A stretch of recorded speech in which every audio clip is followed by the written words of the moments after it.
Bonsoir à tous, j'espère que vous allez bien. Ravi de vous retrouver sur Pimédia. Bienvenue dans l'émission L'œil de Sab.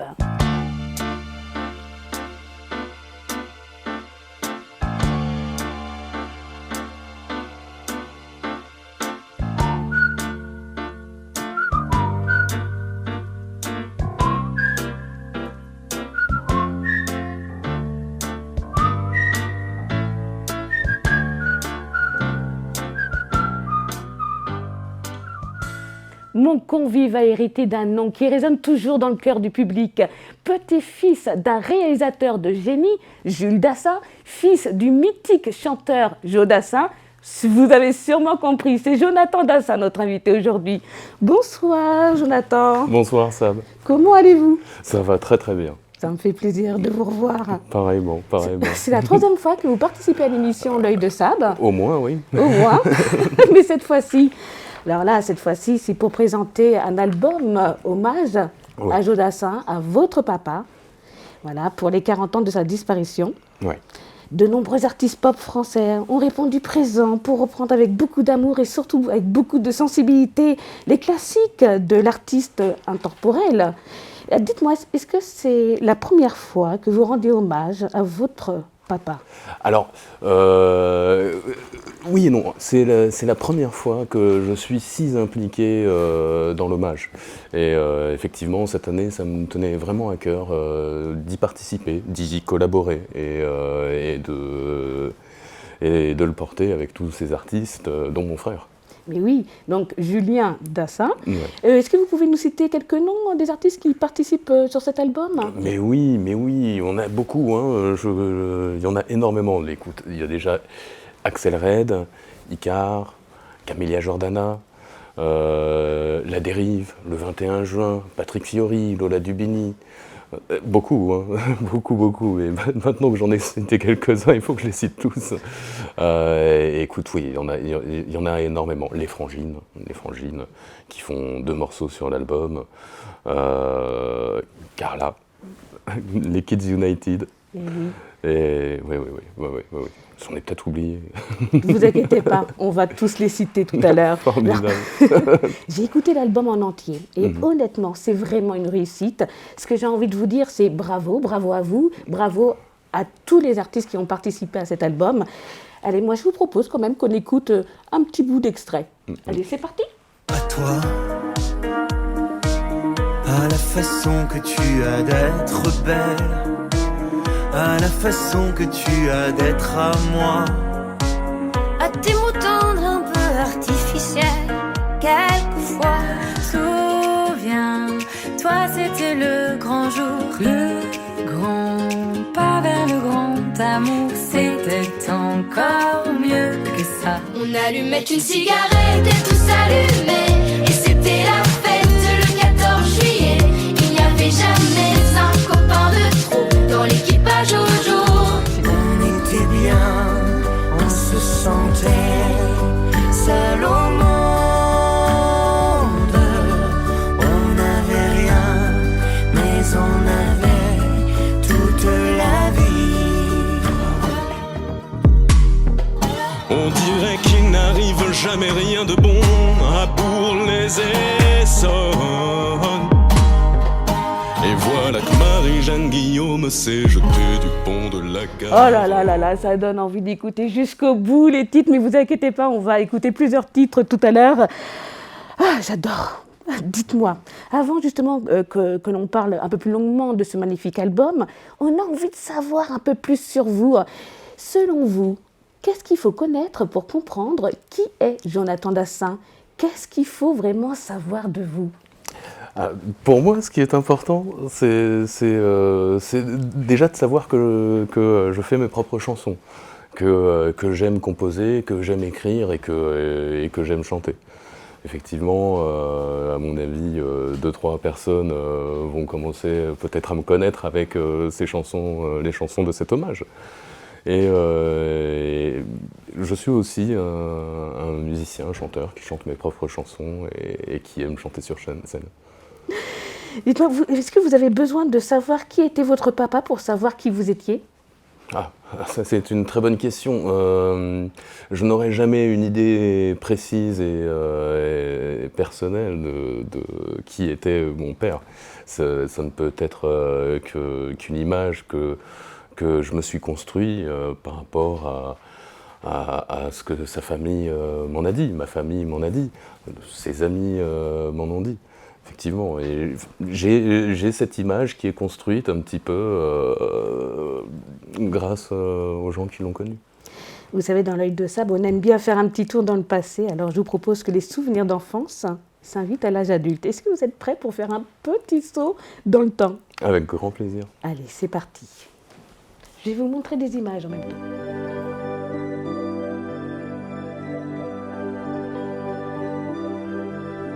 Maintenant que tu es là, si fragile, je ne me suis jamais senti aussi petit. Tu sais, je ne suis pas tranquille. J'ai très peur que tu tombes de mes bras. Tu me ressembles un peu, tu seras trop nerveux, pas toujours très sérieux. Mais je pense qu'on sera heureux tous les deux. On a le même sang dans nos veines. Pourtant on se regarde étonné. Tu ne sais pas encore que tu m'aimes et que pour que tu viennes, j'ai aimé. Tu lui ressembles un peu, tu seras généreux, prêt à n'importe quoi. Et je pense qu'on sera heureux tous les trois. Tu sais, je ne vais pas te voir grandir. Et c'est pas moi qui vais t'apprendre à lire ou à taper dans un ballon. Tu diras papa, parfois comme ça. Tu seras grand quand je sortirai d'ici.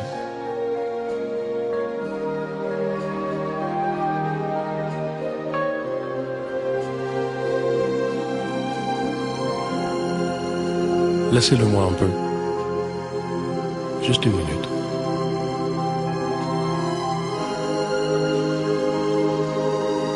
Prenez-le doucement. Voilà, tout doucement.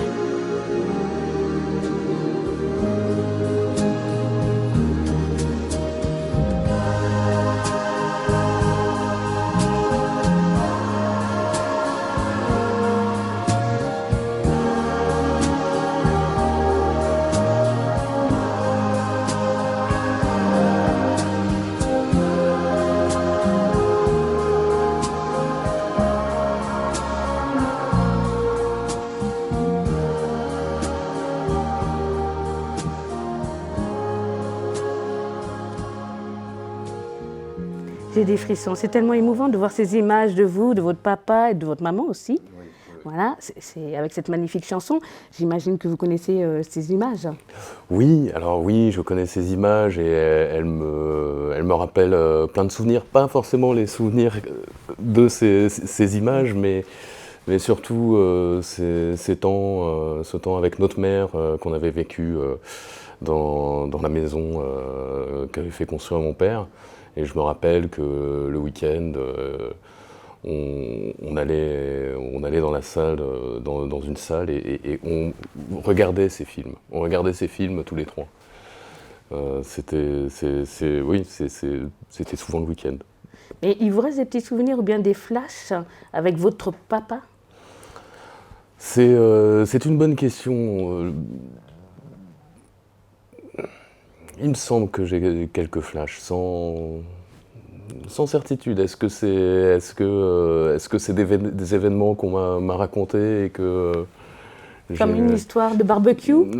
et voilà, alors là, l'histoire de barbecue, c'est ça, c'est l'histoire du barbecue. Est-ce que je me souviens vraiment de ça? Oui, je pense que j'ai un flash de ça. C'était quoi cette histoire?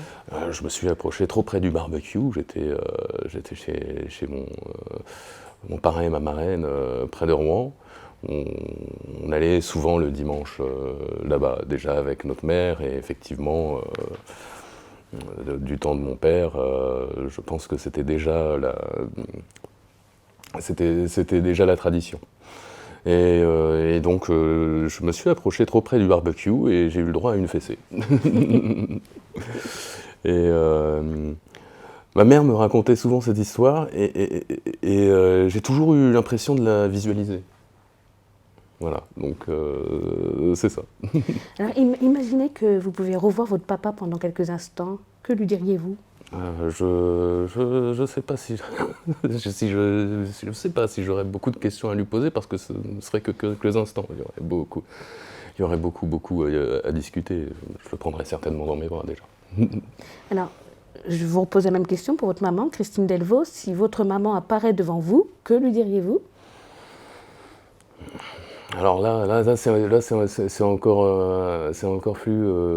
plus compliqué parce que j'y pense souvent. Alors là, pour le coup, j'ai beaucoup de souvenirs. Hein. Elle est partie quand j'avais 17 ans, donc voilà, je regrette qu'elle ne soit pas là. Je regrette qu'elle ne connaisse pas ses petits-enfants. Ah oui. Mm. Bien sûr. Dites-moi, est-ce que vous vous rappelez de votre tout premier souvenir d'enfance? Oui. J'ai des souvenirs clairs de la période. J'ai des souvenirs clairs de la maison de ma grand-mère à Palm Springs. On a passé avec mon frère quelques mois là-bas après la mort de notre père. C'était une période un petit peu dure pour ma mère, pour nous aussi certainement, parce que je pense que quand on est enfant, on vit ces choses-là. Hein, et effectivement, j'ai une vision très claire de la maison de ma grand-mère en Californie, des pièces, de sa chambre. C'est mes premiers souvenirs. Et aussi quand on a retrouvé notre mère. Quand on a retrouvé notre mère quelques mois plus tard, je me souviens très bien de tout ce qui s'est passé après, de mes premières années de maternelle. On avait passé du temps à Rouen. Enfin, à partir de 3 ans, je m'en souviens bien. Mais alors justement, quel genre d'enfant étiez-vous? Je pense que j'ai toujours été moi-même. Hein. Je devais être un enfant calme, certainement poli. Oui, non, j'ai toujours été égal à moi-même, je pense, même enfant. Si vous pouvez donner un petit conseil à l'enfant que vous étiez, quel serait-il?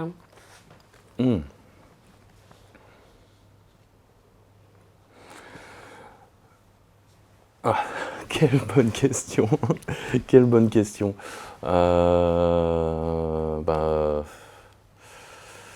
D'écouter les adultes. Hein. C'est vrai, bizarrement. Mais c'est vrai que j'ai éludé beaucoup de conseils dans ma vie. Aujourd'hui, je me suis dit, bon, j'aurais dû les suivre. Mais bon, ceci dit, il n'y a rien à regretter. Et quel est le souvenir que vous chérissez le plus? Le souvenir que je chéris le plus.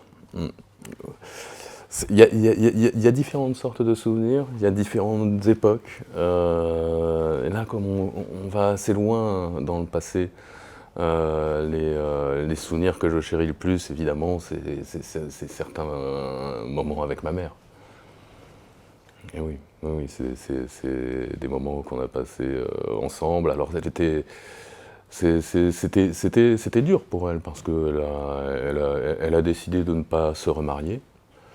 Elle a toujours Pourquoi, vénéré. quand ça s'est fini avec votre papa, elle l'aimait toujours?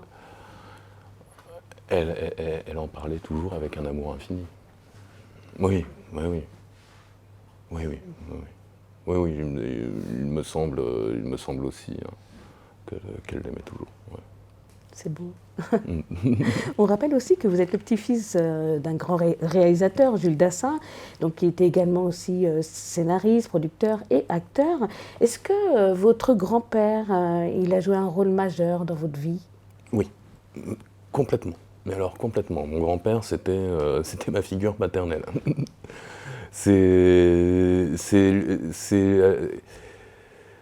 C'était la personne à la fois la plus inquiète pour nous, pour notre avenir, et en même temps, il était loin, il était en Grèce, et on allait très souvent en Grèce, et pour moi, c'était primordial de le rassurer sur qui j'étais. Parce qu'il était très, très... voilà, il était inquiet pour nous. Il était inquiet pour nous, comme pourrait s'inquiéter un peu plus qu'un grand-père. Voilà, oui, oui, un peu plus qu'un grand-père. Et quel est le conseil le plus précieux qui vous ait donné, votre grand-père? Travail. Travailler, oui, travailler. Travail, Et c'était un grand travailleur en plus. Hein. C'était un grand travailleur, c'était un fou de travail. Et il s'est construit tout seul. C'est quelqu'un qui a grandi dans les rues de Harlem, avec d'autres gosses des rues de Harlem, et qui s'est construit tout seul, qui a commencé avec le théâtre. Il a été assistant d'Hitchcock à une époque, et puis il a fait tous ces films qui ont beaucoup marqué l'histoire du cinéma américain. Hein. C'est même un des maîtres reconnus de ce qu'on appelait le film noir. Bon, après, il a rencontré Mélina, et là, c'est devenu beaucoup moins sombre. Du coup, il y avait des films très lumineux, comme Jamais le dimanche. Mélina aussi était une figure très très importante pour moi. C'était une personne incroyable, avec un charisme débordant. Et on s'aimait beaucoup. Et on s'aimait beaucoup. Elle m'appréciait, et je l'appréciais, et je pouvais avoir des moments avec elle qui étaient tout à fait personnels, secrets. Privilégiés. C'est une personne qui allait trouver le truc, et c'était très détendu entre nous. Et j'imagine que votre grand-père, et je pense que vous l'avez dit tout à l'heure, il vous a transmis l'histoire de votre famille. Oui. Oui. Oui, c'est avant tout sa parole que j'écoute. Et il fait partie vraiment des personnes dans ma vie qui m'ont raconté le plus mon père. Et même, ne serait-ce que sa vie à lui, j'adorais l'écouter raconter ses histoires. Parfois même, il pouvait me raconter une histoire pour la 3e fois, je laissais faire, hein, parce que c'était tellement passionnant. Alors c'est marrant parce que bon, tout le monde croit connaître la vie, l'histoire de Jules Dassin, mais qu'est-ce qu'on ne connaît pas de lui? Qu'est-ce qu'on ne connaît pas de lui? Moi, je suis mal placé pour dire ce qu'on ne connaîtrait pas de lui, mais il est assez entendu que c'était quelqu'un de très réservé. Certains même m'ont dit timide. Il y a un truc qui revient tout le temps, c'est sa gentillesse, c'est sa bienveillance et son intelligence. Il n'était pas destiné à être chanteur à la base. Hein. Mais oui. Il était destiné à être médecin dans un premier temps. Bon, il a laissé tomber les études de médecine quand il a dû disséquer un cadavre.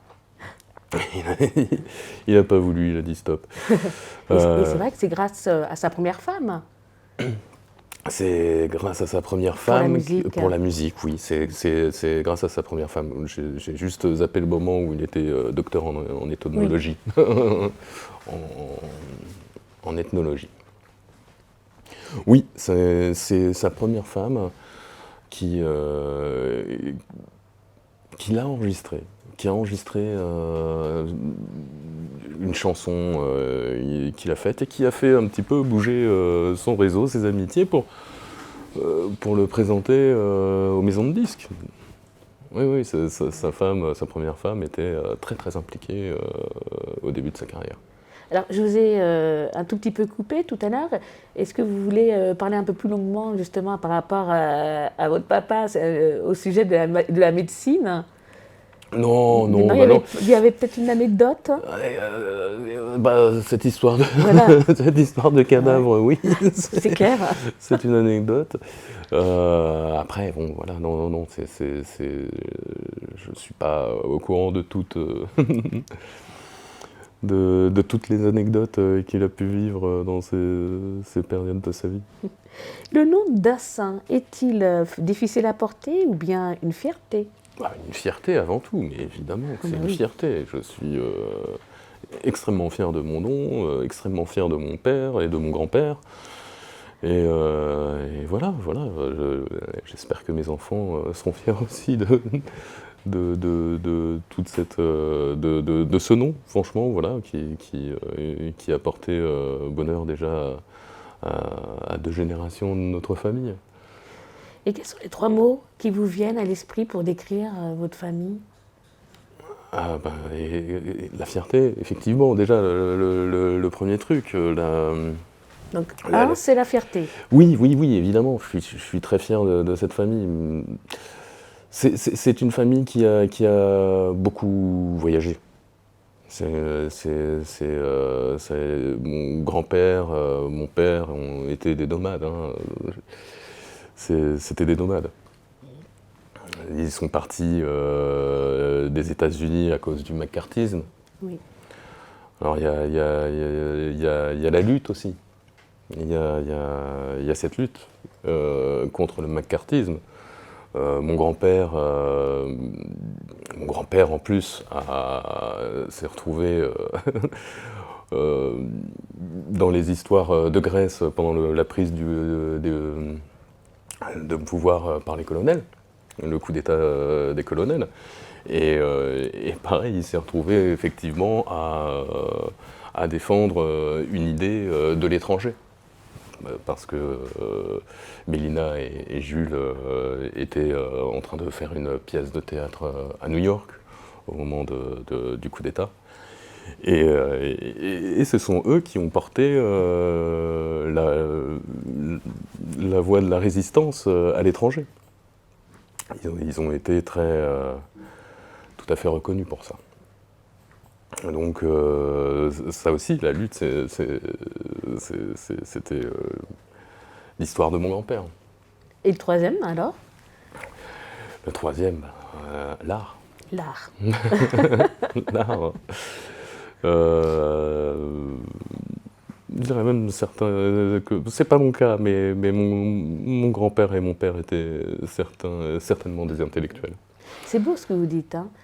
La fierté, la lutte et l'art. C'est magnifique. Hein. Merci. Alors on va remonter tout doucement dans le temps, d'accord? Tout à l'heure, vous avez dit évidemment que vous êtes musicien, chanteur, vous êtes aussi également un super artiste, vous êtes multi-instrumentiste. Oui, alors je joue de plein d'instruments, pas très bien, mais assez. Arrêtez d'être modeste comme ça. Mais assez pour faire de la musique. Quel a été votre premier frisson musical, celui qui vous a vraiment donné envie de faire ce métier? Eh ben, c'était sur scène. C'était sur scène.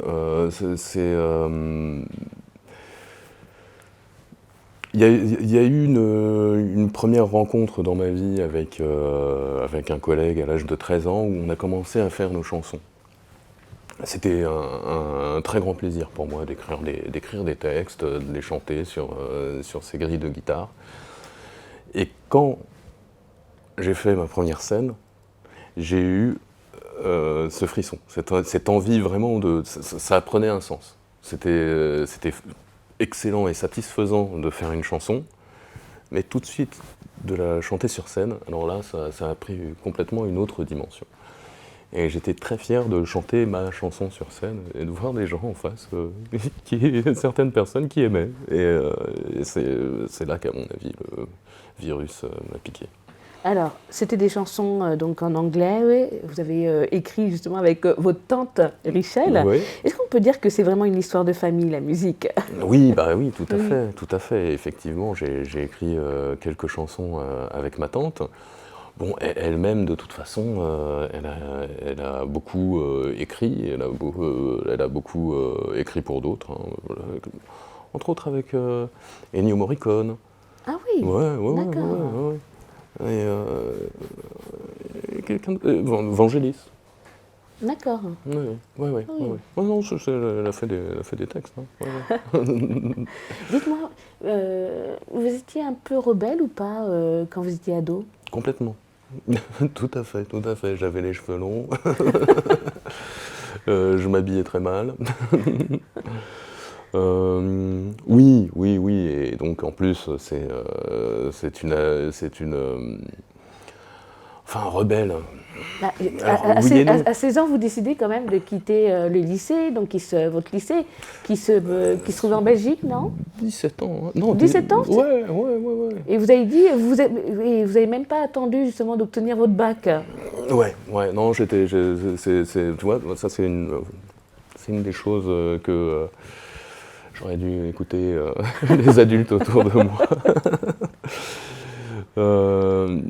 Oui, il y a ce truc-là, je ne l'ai pas fini. Et c'est une des choses que je peux regretter. Donc, En fait, ma mère nous a quittés effectivement cette année-là, en 95, j'avais 17 ans. J'avais 17 ans et j'ai pas terminé mon année. Et bon, voilà. et là, vous décidez justement par rapport à cette année de partir en voyage. Oui, voilà, je suis parti. À Belgrade. Oui, dans cette année, oui, c'était. C'était la première année où on se retrouvait, mon frère et moi, seuls dans cette grande maison. Et on est resté seuls. On était épaulés par notre famille, mais pas à domicile. Il y avait des personnes qui travaillaient Voilà, pour votre maman? Exactement. Il y avait un couple qui travaillait pour notre mère. Et ils étaient yougoslaves et cette année-là, on est allés tous ensemble en Yougoslavie. C'était vraiment étonnant comme voyage. J'ai adoré. Vous les revoyez justement, ce fameux couple? Malheureusement, ils nous ont quittés aussi, les deux. D'accord. Miroslav, qui était une personne que j'aimais, mais vraiment énormément, a dû partir en 96. Donc très rapidement après ma maman. Et sa femme, Jérica, est partie aussi dans les années 2000. D'accord. Ouais. Bon, quand même, à cette période-là, vous avez quand même la bougeotte. Oui, voilà. Parce que là, Je suis jeune, j'ai 18 ans. Et Vous j'ai avez envie 18 de ans, là, vous bouger. choisissez de partir vers Tahiti, vous retrouvez même des amis de votre papa, Oui. et vous entamez même un parcours de globe-trotter. Hein. Oui, j'ai fait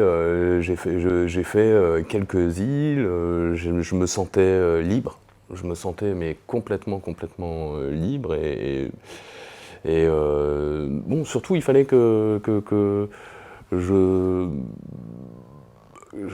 gère bien parce que j'étais majeur mais mon frère pas encore, donc bon, il fallait bien gérer les choses et puis je l'ai fait un petit peu à la route parfois, mais effectivement j'ai été chez des amis de mon père qui sont devenus mes amis à moi aussi et que j'aime beaucoup. J'ai pu retourner là-bas il y a 2 ans avec mes enfants. Super. Et on est retourné chez René. C'est vraiment une véritable amie. C'est marrant parce qu'aujourd'hui, vous savez, il y a 7 ans, jour pour jour, vous avez pris la décision de publier votre premier album sans titre. Et c'était, si je ne me trompe guère, en 2013, le 12 novembre. Oui, mais c'est incroyable, oui, c'est presque jour pour jour. Oui. Excellent. Oui, mais écoute, oui. C'est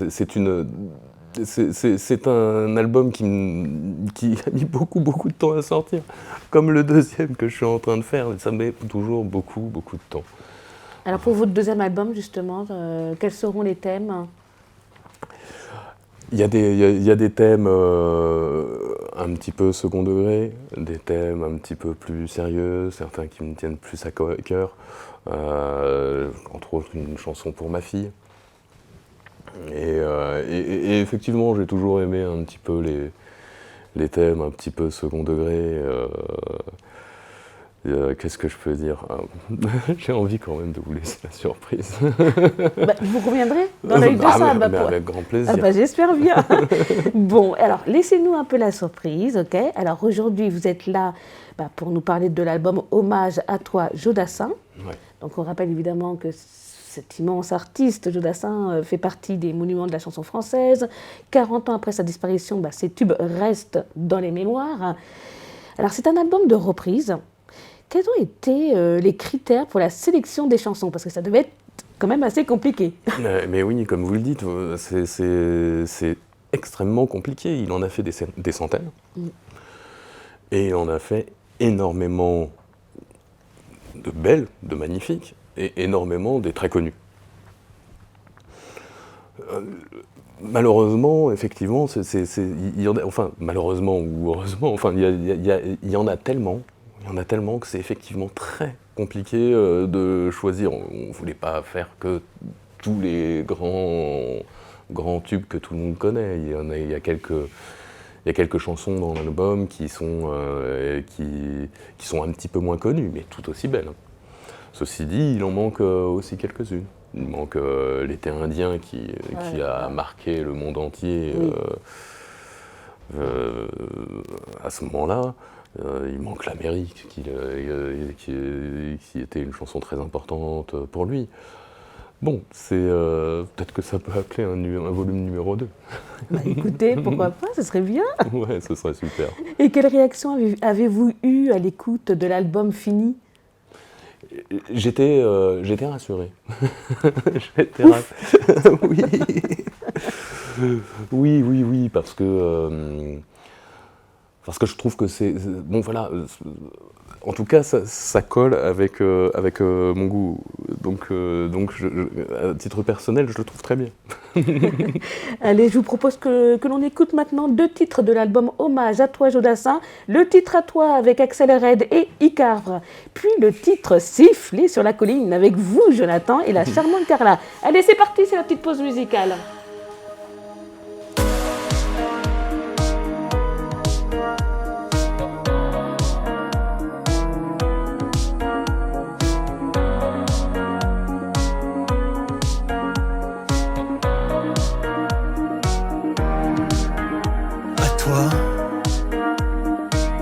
À la façon que tu as d'être belle, à la façon que tu as d'être à moi, À tes mots tendres un peu artificiels, quelquefois.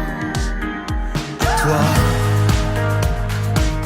à la petite fille que tu étais, à celle que tu es encore souvent, à ton passé, à tes secrets, à tes anciens princes charmants, À la vie, à l'amour, à nos nuits, à nos jours, à l'éternel retour de la chance, à l'enfant qui viendra, qui nous ressemblera, qui sera à la fois toi et moi. À moi, à la folie dont tu es la raison, à mes colères sans savoir pourquoi, À mes silences et à mes trahisons, quelquefois. à moi, autant que j'ai passé à te chercher, aux qualités dont tu te moques bien, aux défauts que je t'ai cachés, à mes idées de baladin, à la vie, à l'amour, à nos nuits, à nos jours,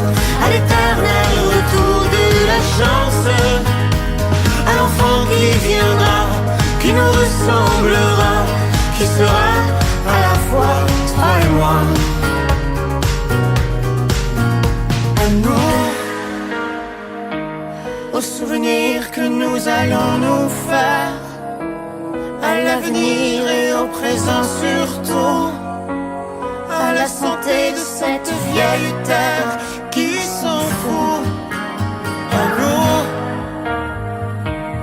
à nos espoirs et à nos illusions, à notre prochain premier rendez-vous, à la santé de ces millions d'amours qui sont comme nous, à toi,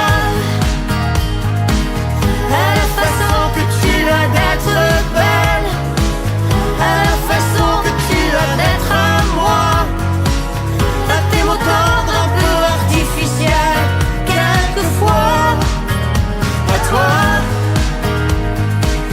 à la petite fille que tu étais, à celle que tu es encore souvent, à ton passé, à tes secrets, à tes anciens princes charmants, à toi. Oh, oh, oh, oh. Je l'ai vue près d'un laurier, elle gardait ses blanches brebis. Quand t'as demandé d'où venait ma peau fraîche, je t'ai dit c'est trop laid dans la rosée qui rend les bergères jolies. Mais quand j'ai dit qu'avec elle je voudrais y rouler aussi, elle m'a dit d'aller siffler là-haut sur la colline, de l'attendre avec un petit bouquet d'églantines. J'ai cueilli les fleurs et j'ai sifflé tant que j'ai pu. J'ai attendu, elle n'est jamais venue. Zai zai zai zai, zai zai zai zai, zai zai zai zai, zai zai zai zai. À la foire du village, un jour je lui ai soupiré que je voudrais être une pomme suspendue à un pommier. Et qu'à chaque fois que je passe, je vienne te mordre dedans. Mais je suis passée tout en te montrant mes jolies dents. Elle m'a dit d'aller siffler là-haut sur la colline, de l'attendre avec un petit bouquet d'églantines. J'ai cueilli les fleurs et j'ai sifflé tant que j'ai pu. J'ai attendu, elle n'est jamais venue. Zai zai zai zai, zai zai zai zai, zai zai zai zai, zai zai zai zai. Oh, oh, oh, oh. Elle m'a dit d'aller siffler là-haut sur la colline, de l'attendre avec un petit bouquet d'églantines. J'ai cueilli les fleurs et j'ai sifflé tant que j'ai pu. J'ai attendu, elle n'est jamais venue. Zai zai zai zai, zai zai zai zai, zai zai zai zai, zai zai zai zai. Oh, oh, oh, oh. Nous sommes de retour avec notre cher Jonathan Dassin. Oh, j'adore. Je me suis éclatée sur cette pause musicale. Dites-moi, comment est venue l'idée de faire cet album hommage ? Alors, c'est à mon avis une vraie concordance. C'est déjà le 40e anniversaire et effectivement, c'est toujours le bon moment d'avoir des projets à ce moment-là. À titre personnel, c'est une idée que je défends depuis longtemps, l'idée de l'album Tribute. C'est une idée qui me tient à cœur vraiment depuis longtemps. Et puis effectivement, une convergence à ce niveau-là nous amène aujourd'hui à cet album et j'en suis vraiment ravi. Pour moi, c'est une bonne manière de lui rendre hommage, avoir des gens des générations, des plus jeunes générations, et, qui reprennent ces chansons, qui lui rendent hommage.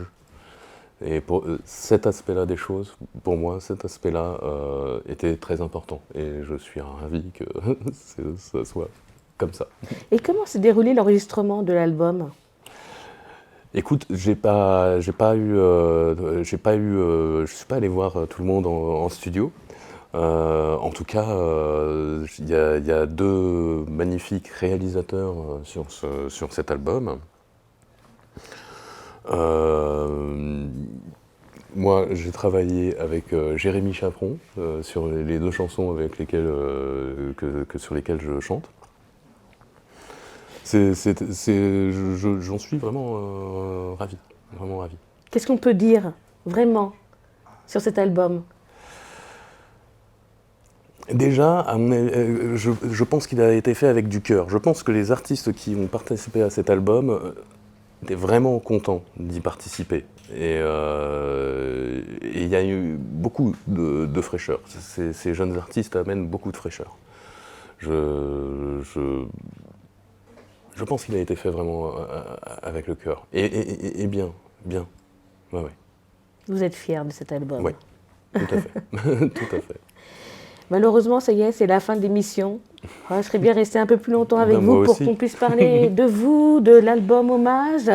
Écoutez, ce que j'ai envie de vous dire, c'est que, j'ai une dernière question, une avant-dernière. Est-ce qu'il y a-t-il une chanson qui résume votre vie? De mon père? C'est comme vous voulez. Est-ce qu'il y a une chanson, voilà, qui résume votre vie à vous, Jonathan? Wow. Une chanson en particulier? Non. Non. Ça c'est une chanson, c'est pour un moment. C'est comme si je devais définir ma vie sur une seule humeur. Et en même temps, c'est possible. Il y a souvent une humeur dominante suivant les personnes. Bon, sinon, c'est ma deuxième question. Si une boule de cristal pouvait vous révéler, si elle pouvait vous révéler quelque chose, que voudriez-vous savoir? Qu'est-ce que j'aimerais savoir? Je pense que ce qu'il y a de sympathique dans la vie, c'est justement la surprise. C'est justement la surprise. Et vous avez raison. Vous avez raison. Alors, on va reciter encore les noms des artistes qui participent à l'album Hommage à toi, Jodassin. Avec grand plaisir. Allez. Alors donc, il y a Icare, Axel Red, Les Frangines, Aldebert, Carla, des Kids United, Patrick Fiori, Lola Dubini, Camélia Jordana qui a fait une version de « Et si tu n'existais pas » qui m'a mis sur le cul. Excusez-moi. Mais tout le monde a fait des trucs merveilleux. Tout le monde a fait des trucs merveilleux là-dessus. Vraiment écouter l'album sans modération. Sans modération, déjà parce que j'y suis, et aussi parce que mon frère y est, et oui. parce que... Heureusement que vous êtes tous les deux sur l'album. Mais oui, c'est une bonne idée. C'est normal, c'est complètement logique. Oui, on est tous les deux musiciens, on sait tous les deux chanter, et qu'on participe cette année tous les deux au même hommage, c'est super. N'oubliez pas d'écouter encore, franchement, acheter cet album, où on peut l'acheter, où on peut le retrouver. J'oublie toujours le 21 juin, le duo Oui. et La Dérive, qui ont fait une magnifique version des Petits Pains au chocolat. En plus, je les ai rencontrés les 21 juin, ils sont super cool. Alors c'est top. Ouais. Encore un dernier mot ou pas? Oui, où est-ce qu'on peut acheter le CD? Mais oui, où on peut le retrouver? Où on peut l'écouter? Eh bien, malheureusement, avec les consignes sanitaires, c'est un peu plus compliqué de le trouver dans un supermarché ou chez un disquaire. Mais on peut toujours le commander à la Fnac, par exemple, et se le faire livrer. Ou l'écouter sur une plateforme où on écoute de la musique. Ceci dit, pour ceux qui veulent l'objet, à mon avis, effectivement, ils ont la possibilité de se le faire livrer par, je sais pas, Carrefour, Fnac. C'est possible. Aujourd'hui, il est disponible. Est-ce que c'est possible justement de vous retrouver sur scène tous par rapport à cet album? Ce serait merveilleux. Ce serait merveilleux. Ce serait formidable. Ouais. Ce serait formidable. Est-ce qu'il y a une possibilité justement? En tout cas, c'est dans la tête de 2-3 personnes. bon, voilà, c'est une très bonne idée. Après, il faut que ça se concrétise. C'est toujours un petit peu plus compliqué. Encore une fois, on traverse une période spéciale pour ça. Oui. Mais vraiment, ce serait merveilleux. Allez, ça y est, là on se quitte pour de bon, Jonathan. Merci, ça. Merci à vous. Et vous savez quoi? On va se quitter avec vous. Voilà, nous allons terminer l'émission avec vous, Jonathan, avec le titre Marie-Jeanne. Merci beaucoup encore une fois, Jonathan, de ce beau partage, de ce bel partage. Je perds mes mots. Voilà, non, c'est terrible. Merci beaucoup, Jonathan, encore une fois, pour ce moment de partage.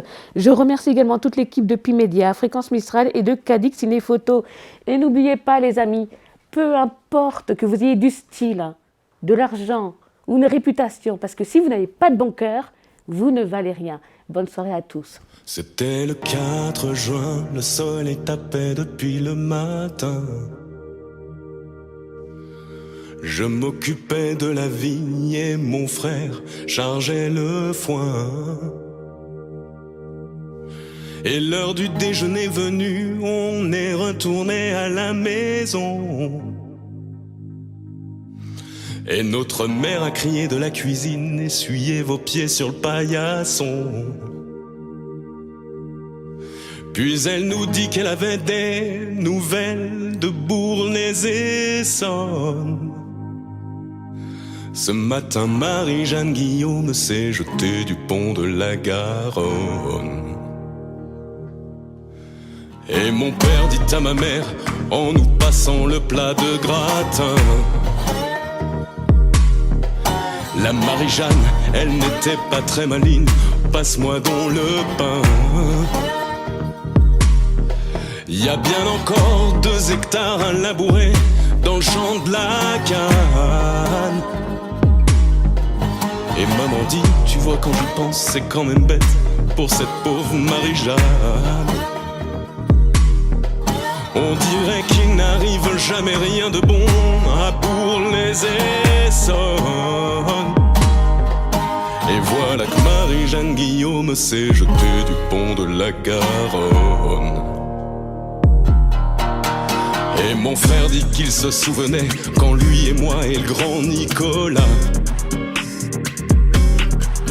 on avait mis une grenouille dans le dos de Marie-Jeanne un soir au cinéma. Puis il me dit, tu te rappelles, tu lui parlais ce dimanche près de l'église. Donne-moi encore un peu de vin, c'est bien injuste la vie. Dire que je l'ai vu hier à la Syrie, à Bourg-les-Essonnes, et qu'aujourd'hui Marie-Jeanne s'est jetée du pont de la Garonne. Maman m'a dit, enfin mon grand, tu n'as pas beaucoup d'appétit. J'ai cuisiné tout ce matin et tu n'as rien touché, tu n'as rien pris. Dis-moi, la sœur de ce jeune curé est passée en auto. Elle m'a dit qu'elle viendrait dimanche à dîner. Oh, et à propos, elle a dit qu'elle a vu un garçon qui te ressemblait à Bourg-les-Essonnes. Et lui et Marie-Jeanne jetaient quelque chose du pont de la Garonne. Toute une année passée, on ne parle plus du tout de Marie-Jeanne. Mon frère qui s'est marié a pris un magasin avec sa femme. La grippe est venue par chez nous et mon père en est mort en janvier. Depuis, maman n'a plus envie de faire grand-chose. Elle est toujours fatiguée. Et moi, de temps en temps, je vais ramasser quelques fleurs du côté des Essonnes. Et je les jette dans les eaux boueuses du haut du pont de la Garonne.